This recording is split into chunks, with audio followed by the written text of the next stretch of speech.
Graph theory के syllabus के according हम लोग अब अपना फर्स्ट टॉपिक देखेंगे, that is definition of graph and it's type. Okay, so syllabus के अकॉर्डिंग ये फर्स्ट टॉपिक है। अगर आपने सिलेबस का वीडियो नहीं देखा है तो मेरी काइंड सजेशन है, पहले आप मेरा सिलेबस का वीडियो देख लो, उसमें मैंने बहुत अच्छे से क्लियर किया था कौन सा टॉपिक हम लोग कब पढ़ेंगे।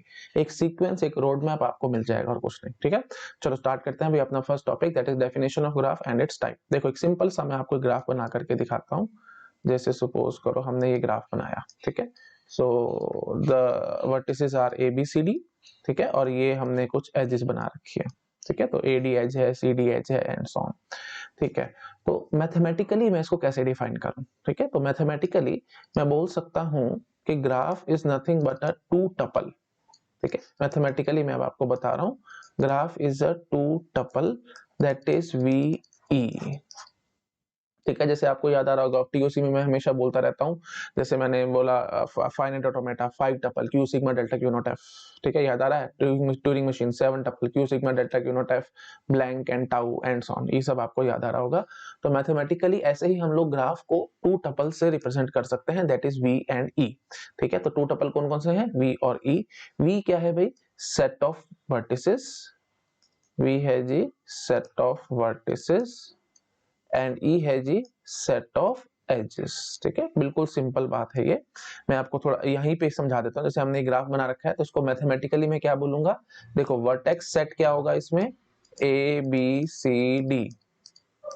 ठीक है, और एज सेट क्या होगा? सेट ऑफ एजेस इसमें कौन कौन सी होंगी? देखो एक तो होगी जी ए बी। ठीक है, एक एज होगी हमारे पास ए कॉमा बी, दूसरी एज होगी जी बी कॉमा सी, तीसरी एज होगी जी सी कॉमा डी, और चौथी एज होगी ए कॉमा डी, और लास्ट एज होगी बी कॉमा डी। ठीक है, ये आई थिंक आपको देख के समझ आ रहा होगा। तो ये हमने एक सेट बना दिया। ठीक है, अच्छा अब इस सेट में हमने ना मतलब सेट ही डिफाइन कर रखे हैं, rather edges, set of edges nothing but set of set, है ना। तो यहाँ पे जो हमने ये सेट लिखा है ए कॉमा बी, ये एक सेट है ना, ऐसे ही B comma C is also set and so on. तो ये क्या बता रहा है भाई? ये एक एज बता रहा है कि ए और बी के बीच में एज है। ठीक है, आई थिंक आपको समझ में आ रहा होगा मैं क्या कहने की कोशिश कर रहा हूँ। और ये जो मैंने देखो सेट फॉर्मेट में लिखा है, आपको याद पता होगा भाई, सेट फॉर्मेट में जब भी हम कुछ लिखते हैं तो उसमें ऑर्डर मैटर नहीं करता। तो A B is obviously equal to B A, आप ऐसे भी लिख के भाग सकते थे, मुझे कोई दिक्कत नहीं। ऐसे बी सी जो लिखा था आप उसको सी बी भी लिख सकते थे, मेरे को कोई दिक्कत नहीं है एंड सो ऑन। ठीक है, आई थिंक आप समझ पा रहे होगे। तो एज सेट हम किसी भी तरीके से दे सकते हैं, यहाँ पे ऑर्डर मैटर नहीं करेगा। मतलब मेन बात क्या है? These are not ordered pairs. ठीक है, these are not ordered pairs. ठीक है, आई थिंक आप समझ पा रहे होगे मैं क्या कहने की कोशिश कर रहा हूँ। ठीक है, तो ये हमने एक ग्राफ बनाया था, उसको मैथमेटिकली हम लोग टू टपल से रिप्रेजेंट कराते हैं, that is V comma E. V is nothing but set of vertices, E is nothing but set of edges. तो वर्टेक्स सेट मैंने आपको उस ग्राफ का लिख के दिखा दिया, एज सेट भी मैंने आपको उसका लिख के दिखा दिया। अच्छा, अब मेन बात यहाँ पे ये आएगी कि मैथमेटिकली तो मैंने डिफाइन कर लिया ग्राफ को, तो क्या ये मैथमेटिकल डेफिनेशन से वापस ये ग्राफ मैं रिट्रीव कर सकता हूँ? ठीक है, आपके मन में ये आएगा। देखो इस ग्राफ से तो मैंने ये डेफिनेशन बना करके दिखा दी। अब मेन क्वेश्चन आएगा, क्योंकि हमने प्रॉपर्ली डिफाइन करा है ग्राफ को, तो क्या इस डेफिनेशन से मैं वापस यहाँ पे आ सकता हूँ? हाँ जी, बिल्कुल आ सकता हूँ। ठीक है, तो आ सकते हैं, तो मैं एक बार आपको करके दिखा देता हूँ। जैसे इसने बोला है कि वर्टेक्स सेट है जी ए बी सी डी, तो हमने ये डिफाइन कर लिया, से ए, ये बी, ये सी और ये डी। ठीक है, बड़ी इंटरेस्टिंग बातें आएंगी, प्लीज ये मत बोलना बकवास बातें हैं ये सब एंड सो ऑन। बड़ी इंटरेस्टिंग बातें आएंगी, 2 मिनट पेशेंस से सुनो मैं क्या कह रहा हूँ। ठीक है, हमने डिफाइन कर लिया ए बी सी डी। अच्छा, ए और बी के बीच में एज थी, लो जी, बी और सी की एज थी, ये ए रही, सी और डी के बीच में थी, ए और डी के बीच में थी, और बी और डी के बीच में थी। तो लो जी, हमारे पास वापस एज इट इज ग्राफ आ गया। आप बोलोगे कि हाँ जी बिल्कुल ठीक है, ये देखो सेम टू सेम था। बट व्हाट इफ, क्योंकि वर्टिसेस में हमने ये ऐसा सेट लिखा है ना, तो यहाँ पे ऑर्डर मैटर नहीं करता, आप कैसे भी लिख सकते थे, है ना। तो मैं ऐसे भी तो लिख सकता था। अगर मैं ऐसे लिख जाता तो से ए डी बी सी ऐसे करके रफली मैंने कुछ भी लिख दिया, तो फिर क्या करोगे भाई? ठीक है, तो फिर मैं अब आपको समझाता हूँ। देखो हमारे पास क्या आएगा यहाँ से। ठीक है, दादा थोड़ा और इंटरेस्टिंग करूँ? थोड़ा और इंटरेस्टिंग करने के लिए ना मैं यहाँ पे ले लेता हूँ सी, और यहाँ पे ले लेता हूँ डी। अब देखना कितना अच्छा लगेगा आपको। ठीक है, तो ये हो गए जी हमारे 4 वर्टिसेस। हाँ जी, तो अब एजेस देखो भाई, ए और बी के बीच में एज है, ठीक है जी, लो जी मैंने ए और बी के बीच में दिखा दी। बी और सी के बीच में एज है, तो लो जी मैंने बी और सी के बीच में दिखा दी। सी और डी के बीच में एज है, तो लो जी मैंने सी और डी के बीच में दिखा दी। ए और डी के बीच में एज थी, तो लो जी मैंने ए और डी के बीच में दिखा दी। बी और डी के बीच में एज थी, लो जी मैंने बी और डी के बीच में दिखा दी। तो अब मैंने जो ग्राफ बनाया है वो ये बनाया जी। ठीक है। तो अब आप कहोगे कि सर ये तो सेम तो नहीं है ना, ये तो डिफरेंट ग्राफ्स हैं, बट एक्चुअली ऐसा नहीं है भाई, ये दोनों एकदम सेम है। थोड़ा अच्छा और थोड़ा ब्यूटीफुल बोलूं तो these two are isomorphic graphs, ठीक है, these two are isomorphic graph. Detail में हमने आगे देखना है। आइसोमॉर्फिक कहने का मतलब क्या है, इन दोनों ग्राफ की मैथमेटिकल डेफिनेशन एक जैसी है, ठीक है। थोड़ा और अच्छा बोले तो one to one correspondence exist करती है between vertex set and edge set. One to one correspondence का मतलब शायद आपको पता है, नहीं पता तो प्लीज मेरी सेट थ्योरी की प्लेलिस्ट देखो, मैंने वहां एक्सप्लेन कर रखा है। वन टू वन कॉरेस्पॉन्डेंस मतलब बाइजेक्शन फंक्शन एग्जिस्ट करता है, दो सेट है ना, दो सेट्स के बीच में अगर बाइजेक्शन है तो फिर हम कह देते हैं कि वन टू वन कॉरेस्पॉन्डेंस है बिटवीन दीज टू सेट्स। मैं रोकता हूं अपने आप को, कोशिश करता हूं ना इतना ज्यादा मैथमेटिक्स में घुसूं, पर मेरे को घुसना पड़ता है क्योंकि मैं चीजों की क्रिस्टल क्लैरिटी आपको देना चाहता हूं, मैं ऐसे जबरदस्ती कुछ बोल के भागना नहीं चाहता, ठीक है। तो आई थिंक क्लियर हो गया होगा सब लोगों को। तो दीज टू आर आइसोमॉर्फिक। मत बोलना कि सर ये दोनों ग्राफ तो डिफरेंट है, तो मतलब ये जो डेफिनेशन है उससे जो हम ग्राफ बनाएंगे वो तो डिफरेंट आ जाएगा, नहीं, ऐसा कुछ नहीं है। डेफिनेशन से आप जैसे मर्जी ग्राफ बना लो, जितने तरीके आपको समझ में आते हैं उतने तरीकों से ग्राफ बना के देख लेना, और वो सारे के सारे ग्राफ कैसे निकलेंगे भाई, आइसोमॉर्फिक निकलेंगे एक दूसरे के। आइसोमॉर्फिक मतलब लगभग रफली बोल तो सेम है, ठीक है, सेम है, ये आप जैसे मर्जी बना लो। अच्छा, एक बात ये भी मन में आ सकती थी कि सर आपने ये जैसे बनाया है, ये जो हमने ये वर्टेक्स सेट है, एज सेट है, ठीक है, तो हमने जैसे ग्राफ बनाया, जैसे सपोज कर लो हमने ये लिख लेते हैं ए बी सी डी, है ना, जैसे जो भी था, है ना, कुछ भी आप लिख लो, जैसे हमने वही लिख लिया ए बी, ऊपर वाला से ही लिखते हैं, कैसा था, ए बी सी डी था, ठीक है। तो लो जी, मैंने लिख लिया से ए बी सी डी, ठीक है। और जब मैं बना रहा था, ए और बी के बीच में एज थी ना भाई, है ना, ए और बी के बीच में एज थी, तो अगर मैं ऐसे बना दूं, बी और सी के बीच में मैं ऐसे बना दूं, सी और डी के बीच में मैं ऐसे बना दूं, ए और डी के बीच में मैं ऐसे बना दूं, बी और डी के बीच में कुछ ऐसे बना दूं, ठीक है, it hardly matters to me, this is also same, ठीक है। तो मैथमेटिक्स में ये कोई फर्क नहीं पड़ता आपने एज कैसे बनाई कैसे नहीं बनाई, मेन बात क्या है, मैथमेटिकल डेफिनेशन सिंपली क्या कह रही है, एज प्रेजेंट है या एब्सेंट है, बस, और कुछ नहीं होता, दो ही पॉसिबिलिटी है।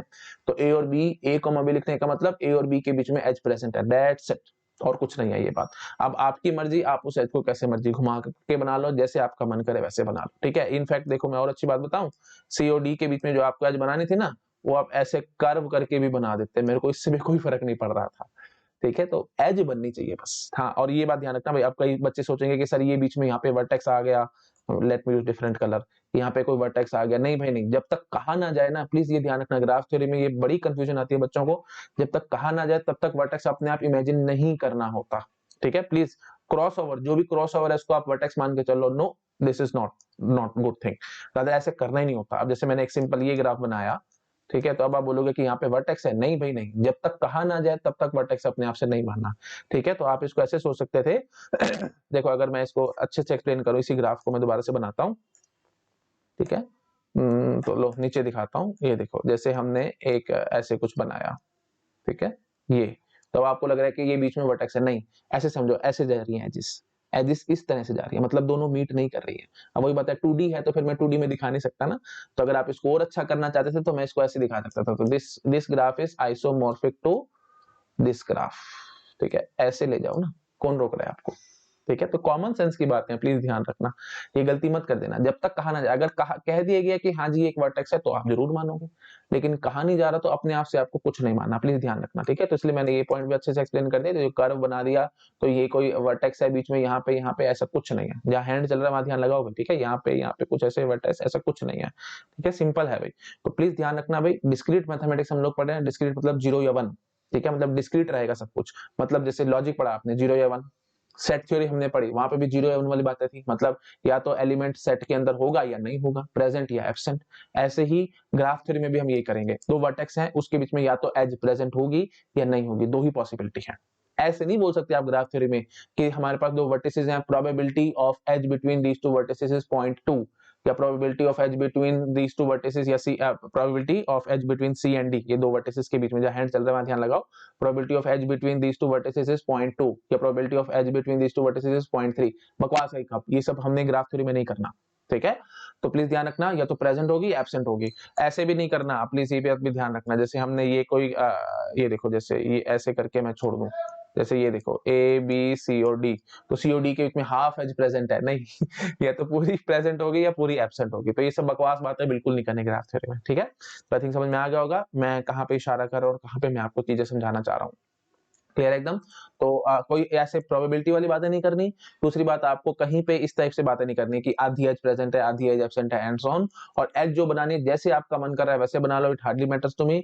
हमारे पास जो भी ये डेफिनेशन है ना, ये देखो जो भी आपने ये एक्चुअली ये ग्राफ था, इसके लिए मैंने डेफिनेशन लिख दी, टू टपल के फॉर्मेट में मैथमेटिकली लिख दिया।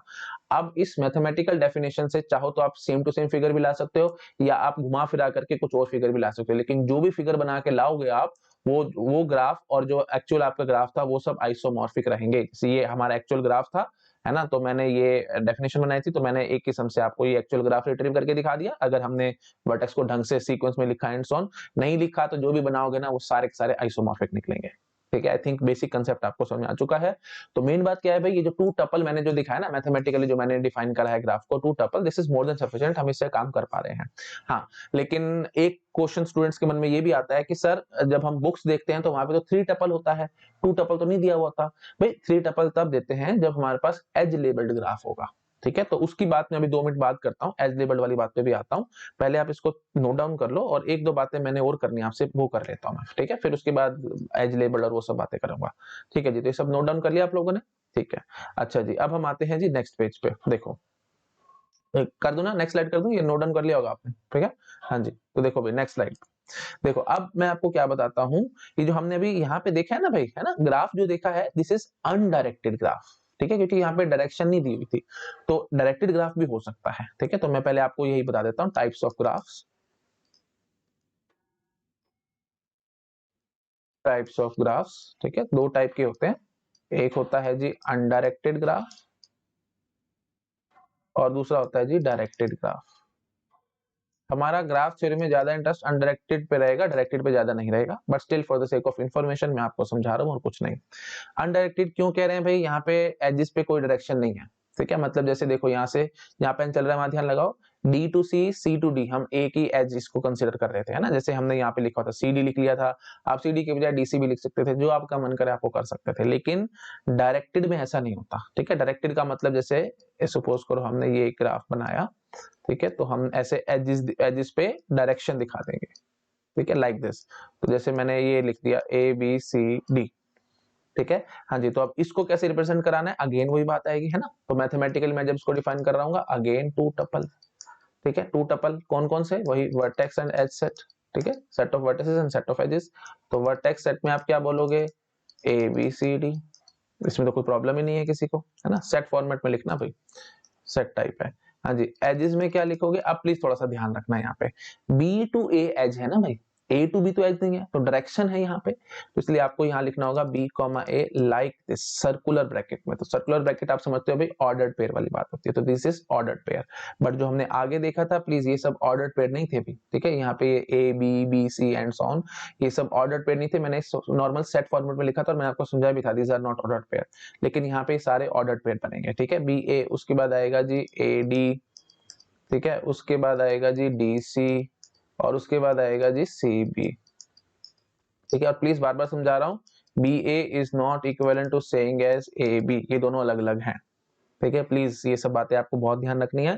तो जब भी आप डायरेक्टेड ग्राफ दिखा रहे होगे तो फिर आपको ये ऑर्डर्ड पेयर्स दिखाने होते हैं, अगर आप अनडायरेक्टेड ग्राफ दिखा रहे होगे तो आपको अनऑर्डर्ड पेयर्स दिखाने, मतलब ऐसे नॉर्मल सेट फॉर्मेट में लिख के भाग जाना, और अगर डायरेक्टेड होगा तो फिर सर्कुलर ब्रैकेट्स के साथ दिखाने होते हैं। शो ये सब कोई बताएगा नहीं, इतने बेसिक पॉइंट है, कोई नहीं बताएगा। गेट एग्जाम में जब क्वेश्चन आएगा तो फिर आपको अपने पहचानना पड़ेगा, और वहां पे आपके मन में कंफ्यूजन आ सकती है, तो कोई भी कंफ्यूजन ना आए, और वहां पे एक्सप्लेन भी नहीं किया जाएगा कि हाँ ये सब क्या है, तो ये आपको अपने आप पता होना चाहिए कि these are ordered pair. Ordered pair है तो डायरेक्टेड ग्राफ की बात हो रही है, अनडायरेक्टेड ग्राफ की बात नहीं हो रही है। ठीक है, आई थिंक आपको समझ में आ गया होगा मैं यहाँ पे क्या करने की कोशिश कर रहा हूँ। रियल लाइफ एग्जांपल चाहिए तो भी बहुत सिंपल है, जैसे अनडायरेक्टेड ग्राफ की आप बात कर रहे हो, ठीक है, अनडायरेक्टेड ग्राफ की बात कर रहे हो, तो हम कहना चाह रहे हैं कि डी टू सी और सी टू डी दोनों तरफ पाथ है। ठीक है, जैसे समझ लो वो एक ही रोड है, उसी से जा रहे हो और उसी से ही आ रहे हो। ठीक है, तो रोड में हम ऐसा सोच सकते हैं, है ना, यहाँ पे क्या है भाई, डी टू सी पाथ है लेकिन सी टू डी पाथ नहीं है। ठीक है, तो वही बात है, रोड है तो यहाँ से यहाँ तो हम जा सकते हैं, यहाँ से नहीं जा सकते, तो आप बोलोगे ऐसा है तो पॉसिबल नहीं होता सर, दोनों तरफ जा सकते हैं, नहीं भाई नहीं। आप देखते नहीं हो क्या, जैसे ट्रैफिक के टाइम पे, मॉर्निंग के टाइम पे आपको कहेंगे ये वन वे रास्ता है भाई, टू वे नहीं है, तो यहाँ पे चलान हो जाएगा अगर आप गए तो वापस आ नहीं सकते, सिर्फ जा सकते हो उस रोड पे, तो वही कहानी है। ठीक है, तो डायरेक्टेड का मतलब डी टू सी पाथ है, मतलब डी टू सी हम लोग जा पा रहे हैं, there is a directed edge, but C to D edge नहीं है। ठीक है, आई थिंक आपको समझ में आ रहा होगा मैं क्या कहने की कोशिश कर रहा हूँ। और हर एक ग्राफ की अपनी अपनी एप्लीकेशन है, वो एप्लीकेशन वाली बातें मैं आपको आराम से बाद में करूंगा। तो डायरेक्टेड ग्राफ मतलब सिंपल याद रखना भाई, डायरेक्शन इज गिवन। अनडायरेक्टेड का मतलब डायरेक्शन इज नॉट गिवन। तो अनडायरेक्टेड अगर ग्राफ होगा तो फिर हम लोग क्या करेंगे भाई, अनडायरेक्टेड के केस में हम लोग ऐसे लिख के आएंगे एज सेट को, और डायरेक्टेड के केस में हम लोग कैसे लेके आएंगे, सर्कुलर ब्रैकेट के फॉर्मेट में, क्योंकि हमारे को बताना है कि दिस इज ऑर्डर्ड पेयर। ठीक है, आई थिंक आपको समझ में आ रहा होगा मैं यहाँ पे क्या करने की कोशिश कर रहा हूँ। ठीक है जी। अच्छा, अब एक बात आपको ये भी ध्यान रखनी है कि जैसे देखो हमने डी टू सी एच दिखाई है ना, तो अगर सी टू डी भी आपको दिखानी होती तो आप कैसे दिखाते हैं भाई, फिर ऐसे दिखा देते, लाइक दिस, ऐसे। ठीक है, तो वही बात है, थोड़ा सा मैं इसको अच्छे से दिखाता हूँ आपको ताकि दिक्कत ना आए। सिंपल, ये देखो, जैसे अब मैं बोल दूं कि जैसे ये एक ए वर्टेक्स है और एक बी वर्टेक्स है। अगर अनडायरेक्टेड ग्राफ होगा तो हम ऐसे एज बना करके भाग जाएंगे, खत्म कहानी। तो ए टू बी टू ए एक ही बात है। लेकिन अगर डायरेक्टेड ग्राफ होगा तो हम ए टू बी अगर एज दिखाना चाहते हैं तो ऐसे दिखाएंगे, और अगर बी टू ए एज भी दिखानी है तो आपको फिर ऐसे दिखानी पड़ेगी। ठीक है, और फिर अगर आप ये भी नहीं चाहते तो आप इसके अलावा ऐसे भी कर सकते थे। तो इसके इक्विवेलेंट बात हम ऐसे भी कह सकते थे कि ये ए है, ये बी है, तो ऐसे और ऐसे। ठीक है, इस टाइप से भी आप दिखा सकते थे। तो वो वही बात है, इतना घुसने की जरूरत ही नहीं है, डायरेक्टेड ग्राफ हमारे को इतना पढ़ना नहीं है, बट स्टिल मेरे मन में जो बातें आ रही है मैं वो आपके साथ करता चला जा रहा हूँ। ठीक है, प्लीज ध्यान रखना ये सब चीजें। अच्छा, उसके बाद अब प्लीज ये चीज भी आपके माइंड में फिट रहनी चाहिए, इसमें भी आपको कोई दिक्कत नहीं आनी चाहिए। जैसे चलो ठीक है, अभी इस बारे में बातें बाद में, अभी ज्यादा बोलूंगा ना तो आप लोग कंफ्यूज होगे, कुछ नहीं। ठीक है, तो आई थिंक इसको नोट डाउन कर लो आप लोग। ठीक है, बेसिक बेसिक से पॉइंट्स मैंने आपके साथ डिस्कस किए हैं, फिर कुछ और बातें जो मेरे मन में आ रही है मैं वो भी अभी आपके साथ करता हूँ। ठीक है, तो ये सब नोट डाउन कर लो भाई आप लोग। अगर आपको लग रहा है कि एक पेज पे नहीं आ रहा है तो लो, अब आई थिंक सबको विजिबल होगा। तो दिस इज डायरेक्टेड ग्राफ के केस में टू टपल है। अच्छा, अब आएगी मेन बात जो मैं अभी थोड़ी देर पहले आपके साथ करने की कोशिश कर रहा था, कि आपने थ्री टपल पढ़ा होगा ना, graph is a three tuple, V E and phi बोल देते हैं, कोई एफ बोल देते हैं, तो वो सब मैं अब आपको दिखाता हूँ। देखो भाई एग्जैक्टली होता क्या है, let me use you can से न्यू स्लाइड। ठीक है, उसमें मैं अब आपको दिखाता हूँ। हाँ जी, तो देखो, जैसे सपोज करो मैं आपको कहूं कि हमारे पास एक एज लेबल्ड ग्राफ है।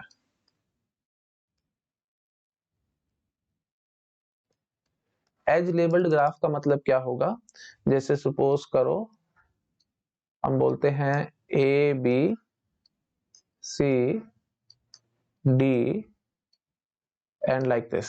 ठीक है, this is your E1 E2 E3 E4 E5।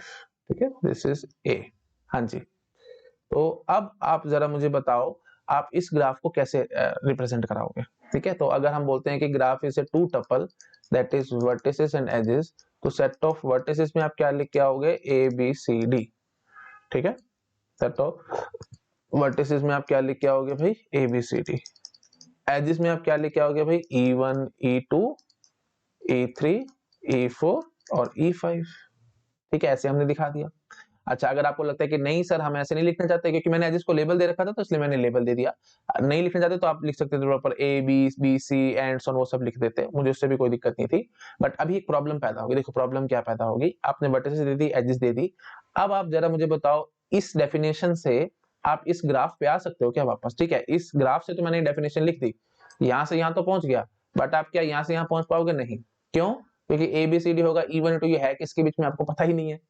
ठीक है, हाँ, अगर आप ये एज सेट को ऐसे ना लिख करके आप प्रॉपर ऐसे लिख देते कि एज में सर हमारे पास ये ए कॉमा बी है, ठीक है, उसके बाद फिर बी कॉमा सी है, डॉट डॉट डॉट डॉट ये सब लिख देते, तो भी मैं कहता मैं फंस जाता। क्यों, फिर आप E1 E2 E3 कैसे रिट्रीव करते हैं कि हाँ जी आप ये ग्राफ फिगर तो बना जाते हैं, लेकिन E1 E2 E3 E4 E5 वो कहाँ है वो आप नहीं बता सकते थे। जैसे ए बी पे ही E1 है ना, तो एज को लेबलिंग कैसे करोगे, वो नहीं कर पाओगे, तो फिर हम लोग फंसेंगे। ठीक है, तो अब आपको नीड महसूस होगी थ्री टपल की।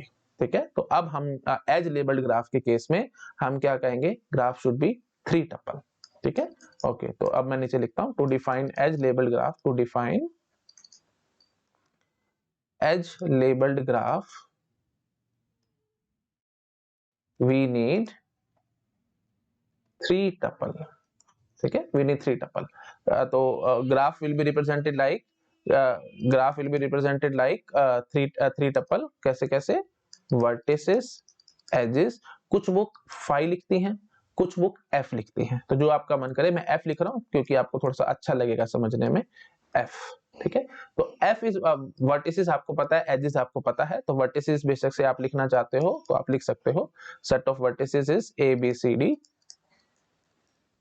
ठीक है, और एजेस आपको पता है E1 E2 E3 E4 E5। ठीक है, हमारे पास ये 4 एजेस थी, सॉरी 5 एजेस थी, ये हमने लिख ली, 5 ही थी ना, हाँ ठीक है 5 ही थी। अच्छा, what about this F? This F is अब जैसे ये समझो, देखो आपके पास आपने लिख रखा है E1 E2 E3 E4 E5। ठीक है, ये एक सेट ऐसे बना के रखो, और यहाँ पे फिर मैं सारे ऑर्डर्ड पेयर्स दिखाऊंगा, क्योंकि आपको अब लेबलिंग करनी है ना भाई, E1 कहाँ है, E2 कहाँ है, एंड सो ऑन। तो फिर आप यहाँ पे ये सब लिख सकते थे, ए बी, है ना, A C A D B D dot dot dot dot, जितने भी हमारे पास ये से दो दो पेयर उठाने ना आपको, 4 है तो 4C2 मतलब 6 हो गया, तो ऐसे 6 आपको लिखना है। प्लीज आप अपने लिख सकते हो, मैं टाइम वेस्ट नहीं करना चाह रहा, बेसिक सा पॉइंट है इसलिए मैं सब थोड़ा सा जल्दी जल्दी कर रहा हूँ। ठीक है जी, तो E1 बताओ किसके बीच में है भाई? E1 है जी ए और बी के बीच में है, तो ठीक है जी, तो E1 is you can say mapped to A B. E2 किसके बीच में है भाई? BC के बीच में है। BC लिखा है मैंने? नहीं लिखा, तो लो भाई लिख देता हूँ BC। तो E2 है जी BC से link, and so on. I think आपको अब समझ में आ रहा होगा। तो सिंपल बात है भाई, F आप समझ चुके होगे, F क्या है भाई? F is a function. ठीक है, तो फंक्शन है मतलब एक किस्म से ये मैपिंग दे रहा है आपको। मैपिंग क्या बता रहा है भाई? कौन सी एज किस, यू कैन से पेयर ऑफ वर्टेक्स से लिंक है। ठीक है, तो मैपिंग तो tells about which edge is, या which edge label is linked with which pair of vertices, ठीक है। अब वो पूरा मैं लिख नहीं रहा हूं, सिर्फ टाइम पास होकर कुछ नहीं, आप एफ अपने आप से लिख सकते हैं। एफ क्या हो जाएगा भाई? E1 एरो लगा के लिख लेना, A, B, या E1 A, जैसे आप लिखना चाहो भाई, वो सब फंक्शन तो आपको पता है सब कैसे लिखते हैं, मैं उसमें टाइम पास नहीं करूंगा। तो बेसिक कंसेप्ट आपको समझ में आया भाई? 3 टपल कब देना है? 3 टपल सिर्फ तब देना है जब आपके पास एज लेबल्ड ग्राफ हो। अगर एज लेबल्ड ग्राफ नहीं है, मतलब एजिस को आपने लेबल नहीं किया हुआ, तो कोई टेंशन वाली बात नहीं है, आप 2 टपल से देके भाग सकते हो। अगर एज लेबल को आप 2 टपल से देते हो तो खुद ही फंसते हो, आपको एज लेबल्स का पता लगेगा कौन सा एज लेबल किस पेयर ऑफ वर्टेक्स के साथ लिंक हो रहा है। तो वो लिंकिंग दिखाने के लिए हम लोग एक तीसरा टपल मानेंगे यहाँ पे, that is F is a function from edge label to the pair of vertex. Function को क्या ना, क्योंकि ऑब्वियस ही बात है भाई, E1 को आप ऐसे, अब जैसे देखो AB से लिंक हो गया और E1 को मैं AC से भी लिंक कर दूं, दिस इज नॉट अलाउड, है ना। तो रिलेशन नहीं है, ये एक फंक्शन है, क्योंकि E1 को आप एक ही एग्जैक्टली एक के साथ लिंक करोगे, ऐसा भी नहीं कि किसी को छोड़ के भाग जाओ, मतलब यहाँ पे ऐसा लेबल छोड़ दो कि किसी के साथ लिंक नहीं, दिस इज नॉट अलाउड। हाँ, यहाँ पे छूट सकता है, यहाँ पे छूट सकता है, क्यों? क्योंकि वही बात है भाई, फंक्शन तो फिर भी रहेगा। ठीक है, और यहाँ पे छूट क्यों सकता है? क्योंकि वही बात है, हर एक पेयर के बीच में थोड़ी जरूरी होगा कि एज प्रेजेंट होगी। आप जैसे देखो यहाँ पे हमारे पास एक पेयर ऐसा छूट गया, बीडी पेयर में, बीडी पेयर यहाँ पे छूटा रहेगा, क्यों? क्योंकि कोई भी एज इसके साथ जाके लिंक नहीं होगी। आई थिंक आपको समझ में आ रहा होगा ना। तो बेसिक से पॉइंट्स हैं, ये सब इतने बेसिक हैं, मेरे को एक्सप्लेन नहीं करने चाहिए, बट स्टिल मैं एक्सप्लेन कर रहा हूं ताकि आपको कल को कोई प्रॉब्लम ना महसूस हो। जब भी मैं ग्राफ थ्योरी में कुछ टॉपिक पढ़ा रहा हूं तो आपको 1% की भी प्रॉब्लम महसूस ना हो। ठीक है, कई बार मैं 3 टपल ले लूंगा, कई बार मैं 2 टपल ले लूंगा, तो फिर आपको प्रॉब्लम ना महसूस हो कि सर आपने अपने आप से 3 टपल ले लिया, कभी 2 टपल ले लिया, सब क्या करते जा रहे हो। ठीक है, तो आई थिंक आपको समझ में आ रहा होगा मैं क्या करने की कोशिश कर रहा हूँ। ठीक है, तो this is all about your age labelled graphs. ठीक है, इसको आप नोट डाउन कर सकते हो, ऐसे डायरेक्टली ग्राफ में भी कर सकते हो। भाई मैं टाइम वेस्ट नहीं करूंगा, बहुत बेसिक से पॉइंट्स है, इसमें से गेट एग्जाम में क्या आएगा आप खुद बताओ मेरे को, तो बहुत बेसिक सी बातें मैं कर रहा हूँ, तो इस पर ज्यादा टाइम वेस्ट करने का आई थिंक रियली कोई फायदा नहीं होगा हम लोगों को। ठीक है, तो बेसिक सी चीजें मैं आपको बस बताता जा रहा हूँ। ठीक है, तो आई थिंक सबने नोट डाउन कर लिया होगा। ठीक है, तो मैं अब आगे बढ़ता हूँ। ठीक है, ओके, तो अब वही बात है, हमने अभी टाइप्स ऑफ ग्राफ देखे थे, है ना। तो टाइप्स ऑफ ग्राफ जो हमने देखे थे वो क्या थे भाई? एक तो थे डायरेक्टेड, रादर पहले मैं अनडायरेक्टेड लिखता हूँ क्योंकि यही हमारे लिए इंपॉर्टेंट है। डायरेक्टेड हमने को इतना ज्यादा नहीं पढ़ना है, एक दो बातें हैं, कुछ बेसिक पॉइंट्स हैं, वो मैं आपके साथ जरूर डिस्कस करूंगा, पर बहुत डिटेल में हमारे को डायरेक्टेड ग्राफ में नहीं घुसना। ठीक है, this is not in your GATE syllabus in related to graph theory. ठीक है, एल्गोरिथम्स में कुछ बातें हैं, वो सब आपने शायद पढ़ रखी होंगी। ठीक है जी, तो डायरेक्टेड है और अनडायरेक्टेड है। अच्छा जी, अनडायरेक्टेड ग्राफ आगे फिर 3 टाइप के हो जाते हैं। ठीक है, कौन कौन से? एक होता है जी सिंपल ग्राफ, सिंपल ग्राफ, दूसरा होता है जी मल्टी ग्राफ, और तीसरा होता है जी सूडो ग्राफ। ठीक है, तीन तरह के हमारे पास अनडायरेक्टेड ग्राफ होते हैं। डायरेक्टेड भी बिल्कुल यही सेम टू सेम तीन टाइप के हैं। ठीक है, तो मैं कॉपी पेस्ट कर लेता हूं भाई, थोड़ा सा टाइम बचाते हैं और क्या। Okay, so let us copy it. हाँ जी, कोई है इतने में तो मैं लिख ही देता, पर ठीक है 2 मिनट लगेंगे, थोड़ा सा एक्सपीरियंस करना चाहिए हम लोगों को। लो भाई, ठीक है आ गया ना। चलो, कुछ कुछ अब मेरे को ये सॉफ्टवेयर चलाना आ गया है। ठीक है, हाँ। तो अनडायरेक्टेड और डायरेक्टेड, तो undirected simple graph, multi graph, pseudo graph, ऐसे डायरेक्टेड भी सिंपल, मल्टी और सूडो तीनों हो सकता है, इसमें कोई प्रॉब्लम वाली बात नहीं है। इनमें ज्यादा हमारे को डिटेल में घुसने की जरूरत नहीं है, इसको मारो गोली, ज्यादा हमारे को इसमें नहीं करना, क्योंकि गेट एग्जाम में क्वेश्चन नहीं आएंगे, ये आएंगे। ठीक है, तो इसकी मैं अभी आपके साथ बातें करता हूँ। तो अनडायरेक्टेड में सिंपल ग्राफ का मतलब क्या होता है? बस एक बात, सिंपल ग्राफ है तो सिंपल बात याद रखनी है आपको। देखो, दो चीजें होती है हमारे पास, एक होती है जी सेल्फ लूप और दूसरी होती है जी पैरेलल एजेस।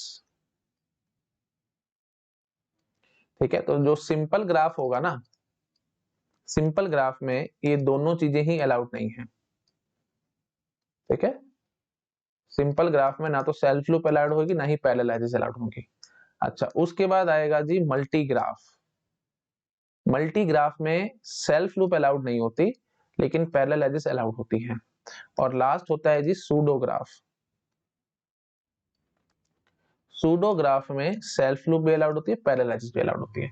अब आपके मन में क्वेश्चन उठेगा कि सेल्फ लूप पैरेलल एजेस हैं क्या, वो मैं अब आपको बता देता हूँ। ये देखो, जैसे कोई वर्टेक्स ए है, यहां से यहां एक एज अगर मैं दिखा दूं, यहीं से यहीं, तो ये होती है जी सेल्फ लूप। पैरेलल एज क्या होती है? पैरेलल एज बहुत सिंपल है, जैसे ये ए और बी दो वर्टिसेस हैं, इनके बीच में मैं ऐसे ये दिखा दूं, this is an example of parallel edge. तो पैरेलल एज का मतलब क्या है? व्हेन टू और more than two edges are present between any pair of vertex. ठीक है, तो व्हेन टू और मोर एजेस आर प्रेजेंट, लिख लेना प्लीज, मैं ज्यादा लिखूंगा तो टाइम वेस्ट होगा, लिख लो। व्हेन टू और more edges are present between any pair of vertex, then that these edges are known as parallel edges. तो एक पेयर ऑफ वर्टेक्स में दो या दो से ज्यादा एजेस आप दिखा दो। ठीक है, सेल्फ लूप, यहां से घूम के वापस यहीं आ जाओ। ठीक है, आई थिंक आपको समझ में आ रहा होगा। सेल्फ लूप की क्या एप्लीकेशन है? आप बोलोगे कि सर इसका क्या यूज है? कंप्यूटर नेटवर्क्स में आपने देखा है। ठीक है, कंप्यूटर नेटवर्क्स में आपको याद होगा, मैंने स्पेशल आईपी एड्रेसेस जब पढ़ा रहा था, तो वहां पे मैंने आपको लूप बैक एड्रेसेस बताए थे, है ना। तो लूप बैक एड्रेसेस क्या करते थे भाई? ये ट्रबल शूटिंग के काम आते थे, है ना, कि कनेक्टिविटी देखते थे कि हमारी सिस्टम, मतलब आईपी सॉफ्टवेयर ठीक से वर्क कर रहा है कि नहीं कर रहा, याद आ रहा है कि नहीं आ रहा। तो फिर हम लोग एक पैकेट भेजते तो घूम के वापस हमारे पास आ जाता था। रफली बता रहा हूँ और कुछ नहीं। ठीक है, तो इमेजिन कर सकते हैं आप लोग। तो सेल्फ लूप ज्यादातर ये कंप्यूटर नेटवर्क में काम आएंगे। ठीक है, कनेक्टिविटी देखने के लिए एंड सो ऑन, क्योंकि मैंने आपको बताया था जहां पे भी वर्ड नेटवर्क आया वो ग्राफ थ्योरी से लिंक हो जाएगा। तो कंप्यूटर नेटवर्क ऑब्वियसली हम ग्राफ थ्योरी से लिंक कर सकते हैं। जो नोड्स हैं, दीज आर वर्टिसेस, और एजेस पाथ बता रही हैं कहां से कहां रास्ता है एंड सो ऑन। तो इमेजिन कर सकते हो ना ग्राफ की तरह। ठीक है, तो ऐसे लोकल एरिया नेटवर्क आपने अपना एक बना रखा है, तो that is also a graph. ठीक है, तो जो हमारी कंप्यूटर्स हैं या जो मशीन्स हैं वो हमारे नोड्स हो जाएंगी, और एजेस क्या हो जाएंगी? जो हमने तारे बीच बीच में बिछा रखी हैं उनके बीच में। आप इमेजिन कर सकते हो। ठीक है जी, तो वही बात है भाई, यहाँ पे सेल्फ लूप का ज्यादातर यूज आएगा। अच्छा, पैरेलल एजेस का कहाँ यूज आएगा? ऑब्वियसली पैरेलल एजेस का यूज भी बहुत होगा रोड नेटवर्क्स में। ठीक है ना, रोड नेटवर्क्स में बहुत यूज होगा। तो ए से बी जाने के मल्टीपल रोड्स होंगी कि नहीं होंगी?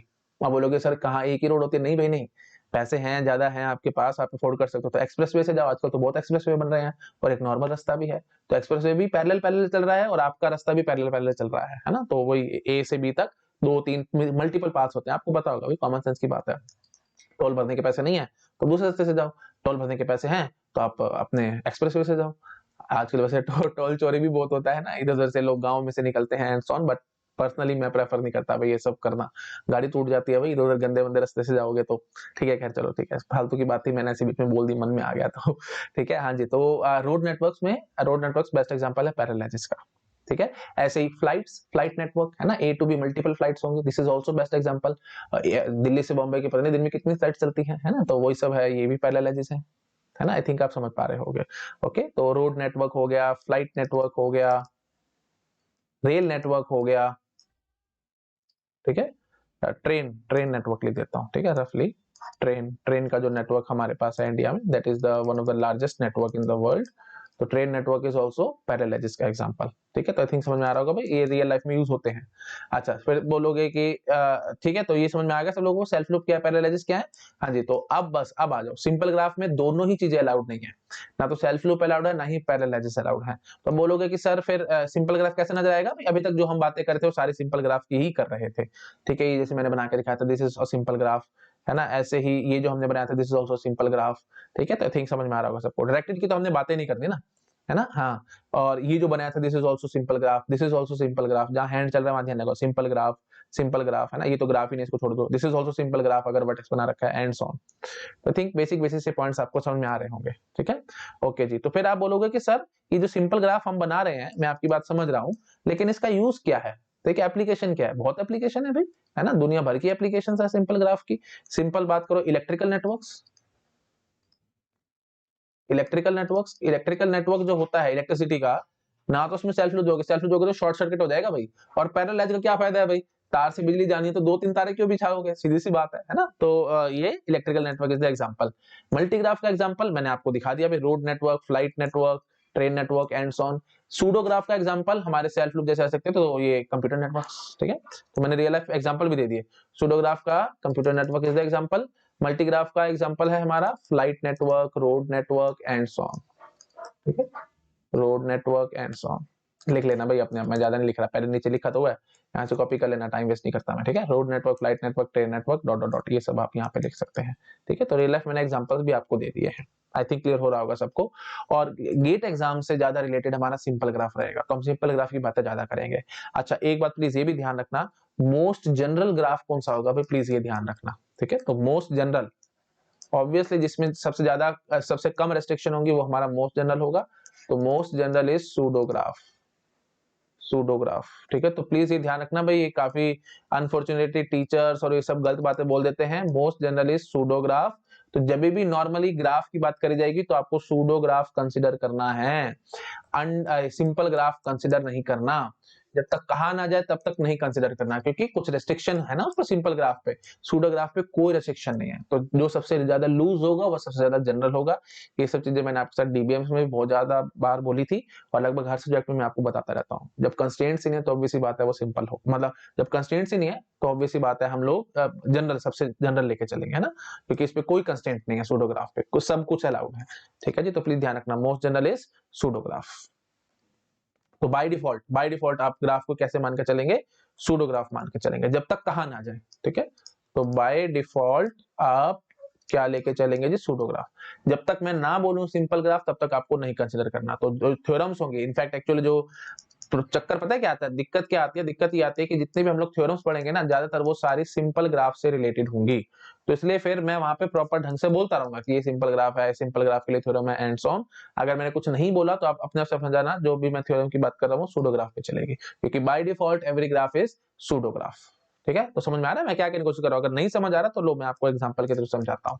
ये देखो, जैसे सिंपल बात इतनी करो ना भाई, देखो यहीं से भी आपको क्लियर हो रहा होगा, सूडोग्राफ में सब कुछ अलाउड है, मल्टीग्राफ में सेल्फ लूप अलाउड नहीं है, सिंपल ग्राफ में कुछ भी अलाउड नहीं है। तो ऑब्वियसली मैं क्या बोलूंगा कि सिंपल ग्राफ ऐसा है, मल्टीग्राफ इससे बड़ा सेट है, और सूडोग्राफ सबसे बड़ा सेट है, ठीक है। तो बस दैट्स इट। तो अब आपको अपने आप से समझ में आ गया होगा, है ना। ये इसको मैं जरा जोड़ दूं ऐसे, कहीं आपको अजीब ना लगे, ठीक है। ड्राइंग तो गंदी है ही मेरी, आपको पता है। हाँ जी, लो जी, ठीक है, ढंग से जोड़ देते हैं हम इसको। अब फिर नहीं जुड़ा। पता है मेरे लिए सबसे मुश्किल काम क्या है, सबसे मुश्किल काम है मेरे लिए सीधी लाइनें खींचना, मेरे से सीधी लाइन नहीं खींचती भाई, मैं जितनी मर्जी कोशिश कर लूं। एक तो मेरी आई साइड बड़ी कमजोर है, वीक है बहुत ज्यादा, है ना, तो मेरे को ढंग से दिखता भी नहीं है, एक तो ये भी थोड़ी सी प्रॉब्लम रहती है मेरे साथ।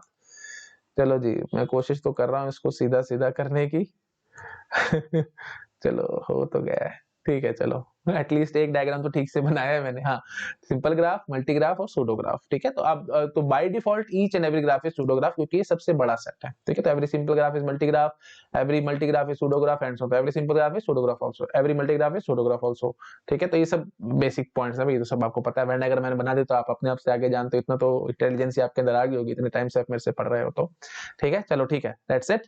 तो अब एग्जांपल्स अगर आप चाहिए तो मैं दिखा देता हूं, वैसे कोई जरूरत नहीं है बट स्टिल मैं दिखा देता हूं, क्योंकि वही बात है, पॉइंट्स तो मैंने आपको क्लियर कर दिए हैं। तो मैं आपसे पूछ लेता हूँ, कॉमन सेंस से आप बताओगे। जैसे सपोज करो मैंने एक ग्राफ बनाया, बताओ ये कैसा ग्राफ है। तो सिंपल बात है, तो ऐसे करो भी, देखो इसमें एक तो पैरेलल एज बैठी है, सेल्फ लूप भी बैठी है, तो it is a pseudo graph. क्या ये मल्टी ग्राफ है? नहीं। क्यों? क्योंकि सेल्फ लूप कैसे आएगी, सेल्फ लूप अलाउ नहीं थी। क्या ये सिंपल ग्राफ है? नहीं। सिंपल ग्राफ में तो भाई ना तो पैरेलल एज अलाउड थी, ना ही सेल्फ लूप अलाउड थी। अच्छा जी, अब सपोज करो अगर मैं ग्राफ कुछ ऐसा दे दूं आपको, ये क्या है भाई? तो आप बोलोगे क्या ये सूडोग्राफ है? हाँ जी बिल्कुल है, 100% है, क्या हो गया, सब कुछ तो अलाउड है ना। तो मल्टीग्राफ, हाँ जी मल्टीग्राफ भी है, क्यों? क्योंकि पैरेलल एज है, बट सेल्फ लूप तो नहीं है, सेल्फ लूप से एलर्जी है मल्टीग्राफ को, सेल्फ लूप तो नहीं है, ठीक है। अच्छा क्या ये सिंपल ग्राफ है? क्या ये सिंपल ग्राफ है? नहीं, सिंपल ग्राफ नहीं है। क्यों नहीं है सिंपल ग्राफ? क्योंकि पैरेलल एज कहां से आ गई, ठीक है। पैरेलल एज सिंपल ग्राफ में अलाउड नहीं है। और एग्जांपल ये तो ले लो भाई, फालतू की बातें हैं ये सब, तो मेरे ख्याल से टाइम बर्बादी और कुछ नहीं है, ठीक है। चलो अब ये देखो, अगर ये थोड़ा सा अच्छा लगेगा आपको, लाइक दिस, जो मैं शुरू में दिखाना चाह रहा था, है ना। तो ये बताओ भाई, ये ए है, ये वर्टेक्स बी है और ये वर्टेक्स सी है, तो 3 वर्टिसेस है। बताओ भाई ये कैसा ग्राफ है? तो डायरेक्ट देखते ही आपको समझ में आ जाएगा, सूडोग्राफ ऑब्वियसली है ही है ना। ग्राफ दिख रहा है तो आप सूडोग्राफ है तो आंख बंद करके टिक लगा देना। मल्टीग्राफ, हाँ जी मल्टीग्राफ भी है, क्योंकि कहीं कोई सेल्फ लूप नहीं है।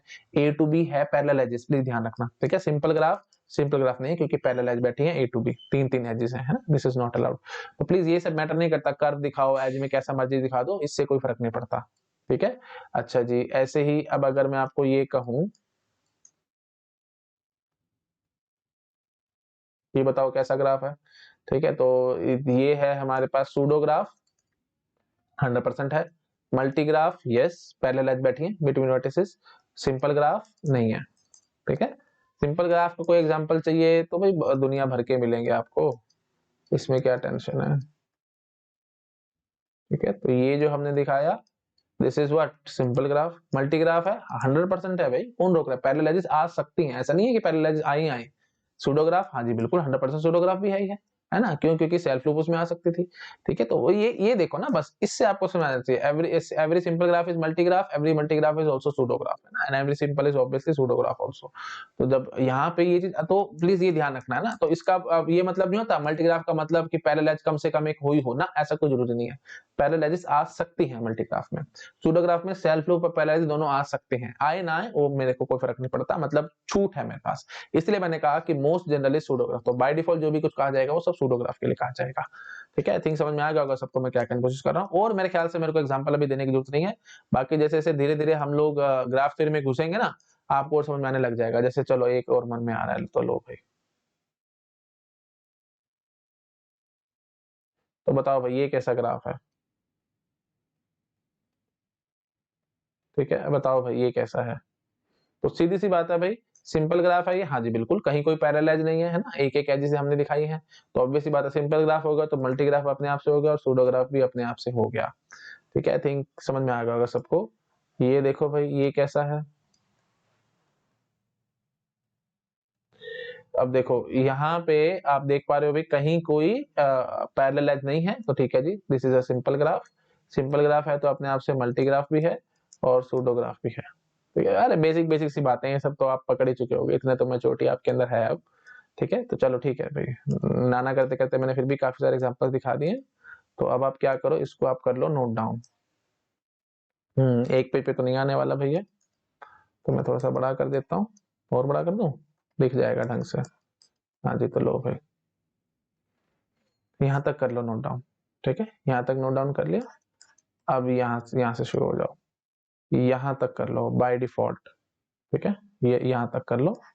अच्छा जी, उसके बाद फिर आप ये नोट डाउन कर लो, ठीक है।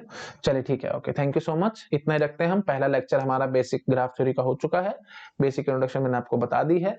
ठीक है, टाइप्स ऑफ ग्राफ बता दिए, और इसमें मैंने आपको सूडोग्राफ, मल्टीग्राफ ये सब बता दिया।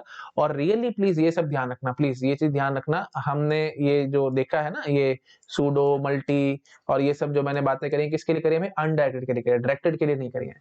रियली ये सब रिक्वायर्ड नहीं था भाई, ठीक है। अगर रिक्वायर्ड होता तो मैं जरूर आपके साथ बातें करता इनकी। हाँ, एक मिसकंसेप्शन आपके मन में आ सकती है, तो मैं वही पहले आपकी दूर कर देता हूँ, ठीक है। तो डायरेक्टेड ग्राफ में आपके मन में आएगा कि सर ये देखो, ए और बी ये हमारे पास था, ए टू बी एज थी और बी टू एज हमने ऐसे दिखा दी, तो ये पैरेलल एज है। No, this is not parallel edge, please ध्यान रखना। पैरेलल एज डायरेक्टेड ग्राफ में कब बनती है? जब हमारे पास एक ऑर्डर्ड पेयर के बीच में एक से ज्यादा एज हो, ठीक है। तो हाँ, ये हो सकती थी, जैसे ये ए टू बी, ये एज दिखाई, उसके बाद एक एज यहीं पे ही मैंने दोबारा दिखा दी। This is a parallel edge in directed graph. इसलिए मैं कह रहा था डेफिनेशन बहुत अलग है, हमारे को घुसने की जरूरत नहीं है। अगर घुसने की जरूरत होती तो मैं जरूर घुसता और जरूर आपको सारी चीजें समझाता। बहुत ज्यादा इंटरेस्ट आ रहा है तो गूगल पे सर्च कर लो, आपको सारा कुछ मिल जाएगा भाई, है ना। मैं यहाँ पे गेट एग्जाम के लिए पढ़ा रहा हूँ आपको, कोई सारी ग्राफ थ्योरी नहीं पढ़ा रहा। तो मैंने आपको पहले प्रीवियस लेक्चर में भी समझाया था, पूरी डिटेल तो आपको सारी एमटेक में जाके मिलेगी। अभी इतना करने की जरूरत ही नहीं ना, जितना गेट के लिए रिक्वायर्ड है that is more than sufficient. मैं रादर उससे कुछ 10-20% आपको फालतू देके जाऊंगा, कम नहीं दूंगा कुछ, ठीक है। तो प्लीज ध्यान रखना। हाँ जी, तो ये पैरेलल एज है भाई डायरेक्टेड ग्राफ के केस में। ये डायरेक्टेड ग्राफ के केस में पैरेलल एज नहीं है, क्योंकि पैरेलल एज डायरेक्टेड ग्राफ में कब होती है? जब एक ऑर्डर्ड पेयर के बीच में एक से ज्यादा एज हो। तो यहाँ पे देखो भाई, एक ये ऑर्डर्ड पेयर है ए बी और दूसरा ऑर्डर्ड पेयर है जी बी ए, ठीक है। तो ये जो एज है, ये देखो, पहली एज किसके बीच में प्रेजेंट है? मैं लेबल कर देता हूं से E1, ये E2। तो E1 किसके बीच में है भाई? ए बी ऑर्डर्ड पेयर है। अच्छा चलो, कैपिटल लिखा तो कैपिटल लिख देता हूँ। ये छोटी छोटी बकवास बातें हैं भाई, ये बच्चे फिर मेरे को कमेंट कर करके बोलते तो मेरे को अच्छा नहीं लगता, इसलिए मैं सब करता जाता। नहीं तो स्मॉल स्मॉल भी लिखने से कोई आंधी तूफान नहीं आ रहा था, बट थोड़ा नोटेशन अच्छी लगती है और कुछ नहीं, ठीक है। तो E1 है भाई ए बी के बीच में, और E2 है भाई बी ए के बीच में, ऐसे, ठीक है। तो प्लीज इस बात का ध्यान रखना, ये गलती मत कर देना भाई, है ना। तो अभी सेम ऑर्डर पेयर क्या है? ए बी और बी है, तो अलग अलग आपको पता है ऑर्डर पेयर, ऑर्डर मैटर करता है। तो ए और बी के बीच में, ये बी और ए के बीच में है, ठीक है। आई थिंक आप समझ पा रहे होगे। तो ये पैरेलल एज नहीं है अभी, दिखने में पैरेलल लग रही है बट ये पैरेलल नहीं है, ठीक है। और अनडायरेक्टेड ग्राफ में तो आपको सिंपल पता है, इसलिए मैं आपको ज्यादा कंफ्यूज नहीं करना चाहता। देखो फिर मेरे को अनडायरेक्टेड ग्राफ में बातें करनी पड़ेगी। देखो ए बी, तो एक यू कैन से एक pair of vertices, please definition याद करो, मैंने जो बताया था, टू और more than two edges, two और more than two edges between any pair of vertex. तो पेयर ऑफ वर्टेक्स में ए बी लिख दोगे, तो अब आपको पता है भाई, ए बी बोलो ऐसे, है ना। तो A B is same as saying as B A, ये आपको पता है, ठीक है। तो फिर इसलिए आपके मन में यहाँ पे कोई टेंशन आनी नहीं चाहिए। बस दो या दो से ज्यादा एजेस दिखी ना किसी भी पेयर ऑफ वर्टेक्स में, तो आप उसको पैरेलल बोल के भाग जाओगे। यही आपको डेफिनेशन याद रखनी है, ये सब आपको करना ही नहीं है। बट स्टिल मेरे मन में आया तो मैंने कर दिया, क्योंकि ऑफलाइन क्लासेस में जब मैं पढ़ाता था तो बच्चे मेरे पास डाउट लेके आते थे कि सर डायरेक्टेड ग्राफ में जो आपने बताया था, ऐसे बना करके दिखाया था, तो क्या ये पैरेलल है? नहीं भाई नहीं, ये कोई पैरेलल नहीं है, ठीक है। तो थिंक समझ में आ गया सबको? हाँ, ये पैरेलल है, क्योंकि एक ऑर्डर्ड पेयर था ए कॉमा बी, उसी के बीच में मैंने आपको दो दो एजेस दिखा रखे हैं। ये देखो, जैसे मैं इसको लेबल कर देता हूँ से E3 और इसको कर देता हूँ जी E4। तो अब आप जरा मुझे समझाओ, यहाँ पे आप क्या बोलोगे? E3 is between A, B and E4 is also between A, B। तो सेम ऑर्डर्ड पेयर के बीच में दो दो एजेस हैं, इसलिए ये पैरेलल एजेस हैं। लेकिन यहाँ पे सेम ऑर्डर्ड पेयर नहीं है, तो ये पैरेलल एजेस नहीं है। और मैंने आपको तरीका भी समझाया था, ये देखो, इसको लिखने का तरीका मैंने ये भी तो बताया था आपको अभी थोड़ी देर पहले। ए और बी ऐसे बना दो ना, कौन रोक रहा है आपको, ठीक है। फिर कहां से पैरेलल नजर आ रही है आपको, ठीक है। तो वही बात है, रिप्रेजेंटेशन का फर्क है और कुछ नहीं, ठीक है। चलो, मैंने काफी बार रिपीट कर दिया, अब आपको समझ आ चुका होगा। That's it. और ज्यादा बातें भाई मेरे मन में फिर आएंगी, मैं सब करूंगा तो इसका खास फायदा नहीं होना, क्योंकि वही बात है, मैं फिर अपने आप को कंट्रोल नहीं कर पाऊंगा, फिर सारी डेफिनेशन में घुस जाऊंगा। पूछने की जरूरत नहीं है, मारो गोली, सबको शूट कर दो इनको, बस गोली मारो, हटाओ, कोई जरूरत नहीं है इन सब चीजों की, ठीक है। जितना रिक्वायर्ड है उतना मैं आपको पढ़ा रहा हूँ, उसे कुछ फालतू ही पढ़ाऊंगा। चलो ठीक है, that's it. This is all about your basic introduction to graph, definition और वो सब हमने देख लिया है। तो फर्स्ट टॉपिक जो हमारा सिलेबस का था, ठीक है, मैं एक बार आपको दिखा देता हूँ। The very first topic was your definition of graph and it's type, तो वो सब मैंने आपको अब दिखा दिया है, ठीक है। नेक्स्ट जो टॉपिक होगा हमारा डिग्री ऑफ वर्टेक्स, वो हम लोग अब नेक्स्ट क्लास में पढ़ेंगे, ठीक है। तो फर्स्ट टॉपिक हमारा सिलेबस का कंप्लीट है, अब सेकंड टॉपिक हम लोग नेक्स्ट लेक्चर में स्टडी करेंगे, ठीक है। चलिए, ओके, ठीक है, thank you so much, bye bye.